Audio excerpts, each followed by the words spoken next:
When a leader chooses to dissolve an entire parliament, the world often jumps to conclusions. The media calls it chaos. Opponents call it desperation. But here's what most miss. When a leader is pushed to the edge, when every institutional pillar around them begins to collapse under pressure or corruption, that final act is not retreat. It's an act of strategic clarity. It's what a person does when they are no longer trying to please anyone, but instead are trying to awaken something deeper in themselves and in the people they represent. This is what we saw when Imran Khan dissolved Pakistan's parliament. You see, when a leader reaches that level of defiance, they're not just making a political move. They're exposing something bigger. They're holding up a mirror to a nation and saying, look at what's been happening while you were distracted. Look who you trusted. Look who they serve.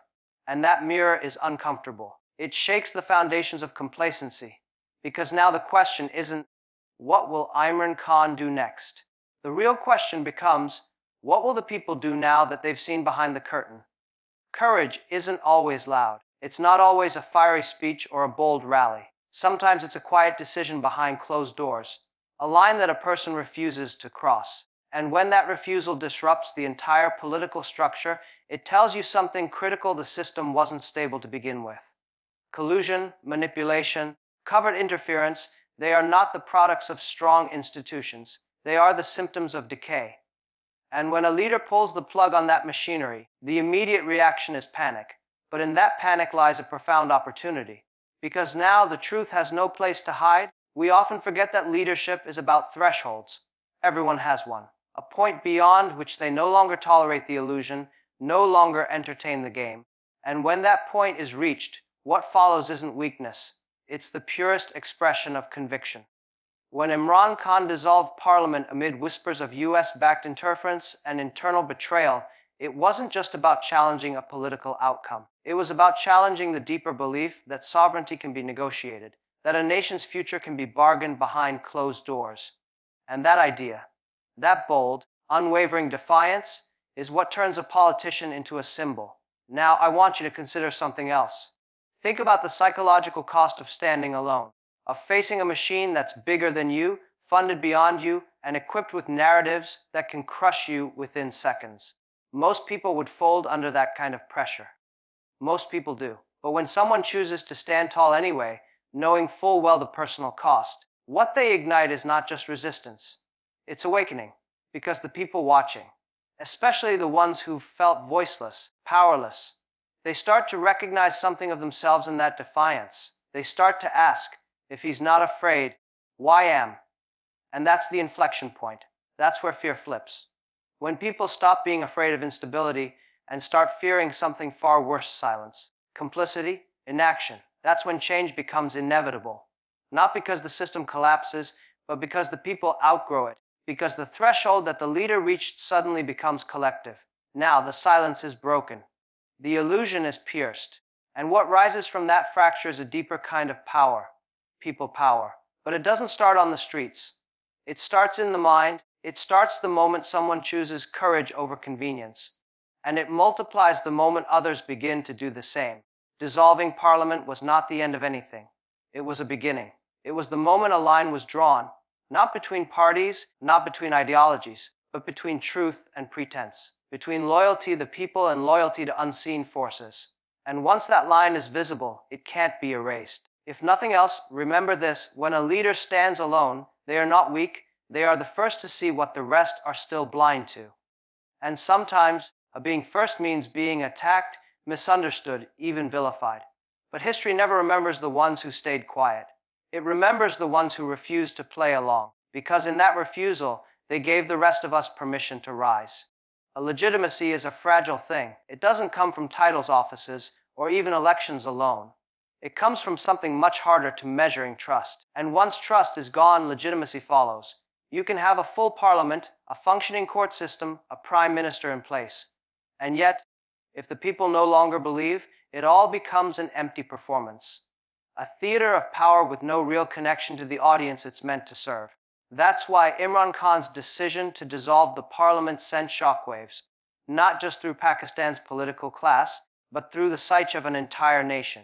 Because whether you agree with him or not, the action forced one undeniable truth: into the spotlight. If a system no longer reflects the will of the people, then clinging to its structure is not stability.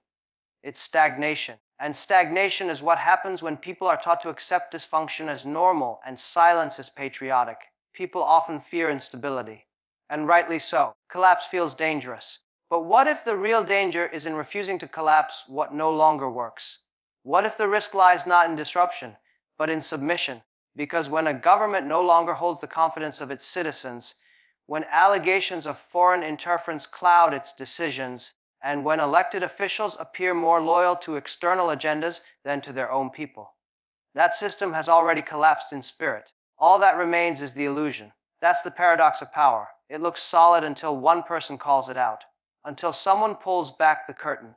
And then, suddenly, the spell is broken. People stop nodding along. They start asking questions. And the questions get louder. Who's really in control? Who benefits from keeping the system intact? And most importantly, why are we still playing by rules that no longer protect us? What Imran Khan did was tear through that illusion. Not with violence, not with arrogance, but with a simple refusal to legitimize what he saw as illegitimate. And that refusal is powerful because it creates a vacuum, a void. And in that void, something extraordinary can happen. The people start to feel their own power again. They stop looking to institutions to define legitimacy, and they start defining it for themselves. That's how people power is born. Not through riots or chaos, but through a deep inner shift, a shift from passive acceptance to active awareness. From being ruled to being responsible. It's not always loud, but it's transformational. Because once people see that the structures they were told to trust are no longer trustworthy, they begin to ask, what now? And the answer isn't always clear, but the question itself means the old model has been rejected. That's the beginning of any revolution, internal or external. You don't rebuild a nation by pretending nothing happened. You rebuild it by acknowledging the fracture and deciding consciously what kind of leadership, what kind of system, what kind of future you're actually willing to fight for. And that decision doesn't start in parliament. It starts with the people. It starts when individuals say, we won't accept being governed by fear. We won't accept being lied to. We won't accept foreign interests shaping our destiny. And that's what this moment is really about. Not just the legality of a parliamentary dissolution, but the moral courage to say we can do better than this. We deserve better. And we will no longer accept less. When people reach that level of collective clarity, it's no longer a political crisis. It's a political awakening. One that no external force, no backroom deal, no collusion can withstand.